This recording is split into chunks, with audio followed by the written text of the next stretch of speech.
की खोज।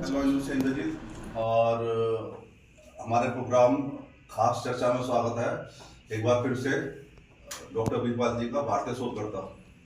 और इनसे इस समय मैं ये पूछना चाहूँगा, इन्होंने अभी रेहड़ी पटरी वाले पे, जो दिल्ली में रेहड़ी पटरी लगाते हैं लोग, अपना कार्य करते हैं, उन पे आरटीआई द्वारा कुछ उनके लिए आवाज उठाने की कोशिश की है और कुछ उन्होंने पूछा है उनसे। तो आपने क्या करा है, रेहड़ी पटरी वाले कैसे आरटीआई लगाई, बताएंगे? पहले तो मीडिया महोदय, मैं आप सभी लोगों का धन्यवाद करता हूं कि आपने मुझे दोबारा बुलाया और आप सभी को नमस्कार करता हूं। मैं भारतीय शोधकर्ता वीरपाल बॉबी। मैं अपना परिचय दे दूं। पहले मीडिया महोदय, मैंने सुपर पावर देश अमेरिका नासा से पहले super power country America NASA से पहले मैंने मंगल ग्रह के नमकीन पानी और समुद्र और जीवन के बारे में बताया। मेरे बाद सुपर पावर कंट्री ने बताया, जिसे अमेरिका कहा जाता है, राइट। लेकिन मुझे 9 साल तक इस देश में अनदेखा किया गया। भारत सरकार, गवर्नमेंट ऑफ इंडिया। तो आपने इसमें उनसे जानने की कोशिश नहीं करी, करने का क्यों किया? कोई कोर्सपॉन्ड किया, कोई पत्रकार किया आपने? मीडिया महोदय, मैं जो आज आपके माध्यम से जो बताने आया हूं, वो मेरा सब्जेक्ट नहीं है। उन्होंने मुझे 9 साल अनदेखा किया। मैं अपना परिचय बता रहा हूं कि मुझे 9 साल इस देश में अनदेखा किया गया, मैं ये बता रहा हूं, ठीक है। अब मैं जिसके लिए आया हूं कि मैंने दिल्ली सरकार, माननीय मुख्यमंत्री केजरीवाल जी को, जिस टाइम केजरीवाल जी थे उस टाइम मैंने आरटीआई लगाकर केजरीवाल से, लेफ्टिनेंट गवर्नर साहब से जानकारी मांगी। मैंने कहा कि सर, जो लोग रोजगार कर रहे हैं, रेहड़ी पटरी लगा रहे हैं दिल्ली एनसीआर में, दिल्ली में, राजधानी दिल्ली में जो है रेहड़ी पटरी लगा रहे हैं, वो लेफ्टिनेंट गवर्नर साहब से और माननीय मुख्यमंत्री दिल्ली सरकार से मैंने पूछा कि ये रेहड़ी जो पटरी लगा रहे हैं, क्या ये इस देश के नागरिक हैं या नहीं है? इनको रोजगार करने का अधिकार है या नहीं है? क्या इनको जीने का अधिकार है इस देश में? ये इस देश के नागरिक हैं या पाकिस्तान देश के नागरिक हैं? मैंने ये कहा। ये लोग कहां से आए हैं? इनको अपने परिवार को चलाने का अधिकार नहीं है, अपने बच्चों को पालने का अधिकार नहीं है। तो आपके हिसाब से सरकार कोई कार्य नहीं कर इस क्षेत्र में? क्या कार्य कर रही है सरकार, मुझे बताइए। मीडिया महोदय, मैं आप लोगों से जानना चाहता हूं, क्या कार्य कर रही है इनके लिए क्या कार्य कर रही है? इनको रोजगार दे रही है, जबकि दायित्व बनता है मुख्यमंत्री दिल्ली सरकार का, दायित्व बनता है कि प्रत्येक नागरिक को रोजगार दे, लेकिन ये खुद अपनी मेहनत करके रोजगार, अपने बच्चों का पालन पोषण कर रहे हैं। क्या ये अधिकार नहीं है इनको इस देश में? नहीं, सरकार तो इस चीज का विरोध कर रही है, अवैध जगह मत घेरो, रोड अवैध जगह मत घेरो। सरकार, मीडिया महोदय, सरकार ने क्या इनके लिए दुकानें बनाई है? सरकार का दायित्व बनता है कि इनको दुकानें बना के दे। बनाई है इनके लिए दुकान? नहीं बनाई। क्या ये इस देश के नागरिक नहीं है? कौन है ये? कहां से आए हैं? दुकानें बनी है, समुचित जगह बनी है, जहां अप्लाई किया है, जहां उन्होंने कुछ आवेदन किया, तो दुकानें बनी है। अब ये तो नहीं, वो दुकान, मीडिया महोदय, वो दुकानें बनी गई है, वो ब्लैक में बांटी गई है पैसे के माध्यम से, इन गरीबों के लिए नहीं है। ऐसा कैसे कह सकते हैं? आपको कोई एविडेंस? एविडेंस भी दिखाऊंगा।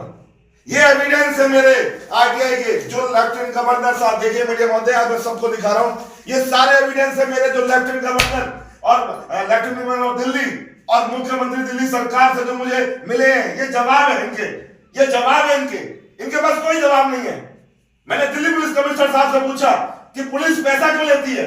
रेहड़ी पटरी वाले लगाने जो रोजगार कर रहे हैं, इनको, ये बेचारे अपने बच्चों का पालन पोषण कर रहे हैं, इनसे पुलिस पैसा क्यों लेती है? तो इनके पास कोई जवाब, इन पत्रों को जवाब नहीं आपने लिए। मीडिया महोदय, वही बता रहा हूं, वही बताने जा रहा हूं कि जब मैंने सवाल किया कि भाई इनको, जो पुलिस इनसे पैसा लेती है, रेहड़ी पटरी वालों से पैसा लेती है, तो पुलिस को ये अधिकार किसने दिया पैसा लेने का गरीबों से, अवैध वसूली करने का? सर, वही अवैध वसूली। हाँ, बिल्कुल। कोई कार्ड तो है नहीं, ठीक है। आपने, दिल्ली पुलिस कमिश्नर साहब ने इस मेरी आरटीआई को फॉरवर्ड किया डीसीपी साहब के। जितने डीसीपी दिल्ली के अंदर है, उनके पास कोई जवाब नहीं है, जबकि हर रेहड़ी से पैसा जा रहा है, पुलिस ले रही है, एमसीडी ले रही है। एमसीडी का क्या राइट है भाई, जो उनसे पैसा लेती है? 9 दिन उनकी रेहड़ी बंद हो जाती है। सर, मीडिया महोदय, मैं आप सभी को बताना चाहूंगा कि 9 दिन तक उनकी रेहड़ियां ले जाते हैं उठाकर और वहां उसमें डाल देते हैं, वो बेचारी सड़ती रहती है। और उनके यहाँ कभी मुख्यमंत्री दिल्ली सरकार ने जाके देखा उनके यहाँ चूल्हा जल रहा है, नहीं जला 9 दिन तक? देखा है? नहीं देखा मीडिया महोदय। इसलिए सत्य भी सामने आना चाहिए। आप कहते हो ना, सत्य की खोज। लाइन न्यूज करता सत्य को। सत्य ये है कि जब उसे मुख्यमंत्री को बैठने का अधिकार है तो इनको रोजगार देने का अधिकार भी मुख्यमंत्री के पास होना चाहिए। जी, तो आपके पास कोई इसकी कोई समझ योजना है? क्या करना चाहते हैं, मतलब इससे आपको क्या जाहिर करना चाहते हैं, क्या कहना चाहते हैं? मैं ये कहना चाहता हूं कि इनसे पैसे दिल्ली पुलिस और एमसीडी इनको परेशान क्यों करती है और दिल्ली पुलिस इनसे पैसा क्यों लेती है। बस मेरा आईटीआई के माध्यम से मेरे जो जानकारी मैंने मांगी थी कि इनके पास कोई रोजगार नहीं है तो इनके ये कहां जाएंगे, ये अपने बच्चों का पालन पोषण करेंगे, अपने बच्चों को पढ़ाएंगे लिखाएंगे नहीं? क्या ये अधिकार इनको संविधान नहीं देता? क्या ये संविधान में नहीं लिखा कि अपने बच्चों का पालन पोषण करें हम? लिखा है नहीं लिखा मीडिया महोदय? ये जगह सबको प्राप्त है, सबका अधिकार है। तो फिर मुख्यमंत्री जी उनकी रेडियो क्यों खुलवा रही है? आपके पास कोई समझ योजना जो उनको दे सको, कि सरकार को कोई राय दे सको, भाई कि आप ऐसे करो वैसे सर, देखिए मैं एक शोध करता हूँ, साइंस से जुड़ा हुआ इंसान हूँ, मैं उन्हें सुझाव क्या दूंगा, वो तो खुद संवैधानिक पद पे बैठी हुई। संविधान पद पे बैठे हुए उसका ज्ञान कोई राय दो उनको, मसला हो तो पब्लिक से राय लेते रहते हैं। अगर आप शोधकर्ता हो तो सब उस तरह से सर वहां तक देखो, वहां तक पहुंचना, मैंने कितने लेटर लिखे, मैं फिर बोल रहा हूँ कि 9 साल से भारत सरकार इंडियन स्पेस ने मुझे अनदेखा किया। 9 साल मैं कोरोना में मर भी सकता था सर, लेकिन आज जीवित हूं आपके सामने हूं जी। तो आगे आप फिर इसकी क्या योजना, मतलब आरटीआई आपने लगा ली, अब आगे मतलब क्या? मैं ये आरटीआई सारी दिल्ली हाई कोर्ट में इसकी पिटीशंस डालने जा रहा हूं कि पुलिस पैसा क्यों लेती है, रेहड़ी पटरी वालों से पुलिस पैसा क्यों लेती है और एमसीडी की रेडी उठा के ले जाती है और उनका चालान 10,000 का क्यों करती है। 9 दिन तक इनके घर में चूल्हा जलता है। कभी एमसीडी वालों ने पूछा? नहीं पूछा। मुख्यमंत्री दिल्ली सरकार ने कभी पूछा? नहीं पूछा। लेफ्टिनेंट गवर्नर ऑफ दिल्ली ने पूछा? नहीं पूछा। माननीय मुख्यमंत्री जी ने पूछा? नहीं पूछा। दिल्ली पुलिस कमिश्नर साहब ने नहीं पूछा कि तुम्हारे यहाँ चूल्हा कैसे जलता है, तुम गरीब आदमी क्या खाते हो, घर में कभी जाते हैं? नहीं जाते। मैं अनुरोध करता हूं इस देश की सरकार से। आप किसी घर में गए हो? आपने कोई, आप जैसे आप बोल रहे हो, आप किसी घर में गए हो? मैंने जाके खोज किया है? मैंने जाके देखा है और मैं हम आपके यहीं से एक रिपोर्टर है जिनका नाम नंदिनी है, उन्होंने वीडियोस मुझे दिखाए हैं। तब मैंने कहा मैडम मैंने इस पे आरटीआई भी लगाई हुई है और मैंने सरकार से जवाब मांगा, दिल्ली सरकार से जवाब मांगा, उनके पास कुछ भी नहीं है और उनके खिलाफ मैं ये पूछने जाऊंगा कि भाई ये लोग जो दिल्ली में रोजगार कर रहे हैं, इनको रोजगार करने का अधिकार है या नहीं है।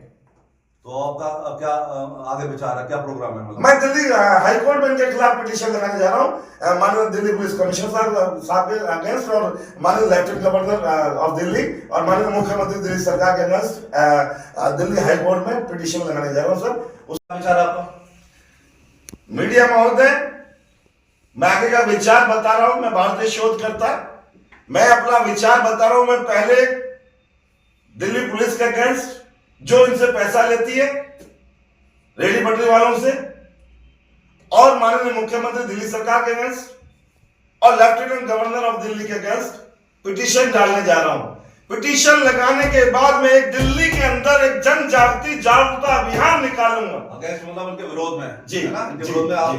न्यायालय में पिटीशन लगा रहे हो जी। अब एक बात बताओ, न्यायालय में आप पिटीशन लगा रहे हो, आपको पता है जब न्यायालय में तो मामला निलंबित हो जाएगा, काफी पेंडिंग बढ़ेगा, जब तक ये फिर बस अवैध वसूली नहीं। मैं मीडिया महोदय, मैं न्यायालय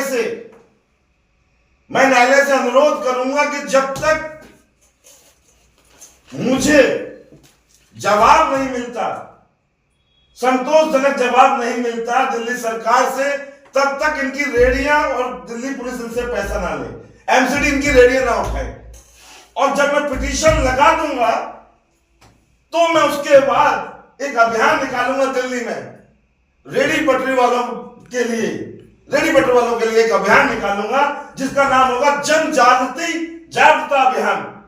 और दिल्ली के रेहड़ी वालों से अपील करूंगा कि मेरे साथ आओ और दिल्ली सरकार से और लेफ्टिनेंट गवर्नर साहब से जवाब मांगो। जब तक ये मामला चलेगा तो आप ये उनसे निवेदन करेंगे? मैं निवेदन करूंगा, ना छेड़ा जाए, मतलब मैं निवेदन करूंगा मीडिया महोदय, मैं निवेदन करूंगा माननीय न्यायाधीश से कि जब तक जवाब नहीं आता दिल्ली सरकार का, जब तक जवाब नहीं आता तब तक रेहड़ी पटरी वालों से दिल्ली पुलिस पैसा ना ले और एमसीडी इनकी रेडियो ना उठाए। जी। धन्यवाद। नमस्कार, आपका बहुत बहुत धन्यवाद इस प्रोग्राम में शिरकत करने के लिए। ये भारतीय शोधकर्ता वीरपाल जी थे और मैं इंद्रजीत, लॉयड न्यूज से।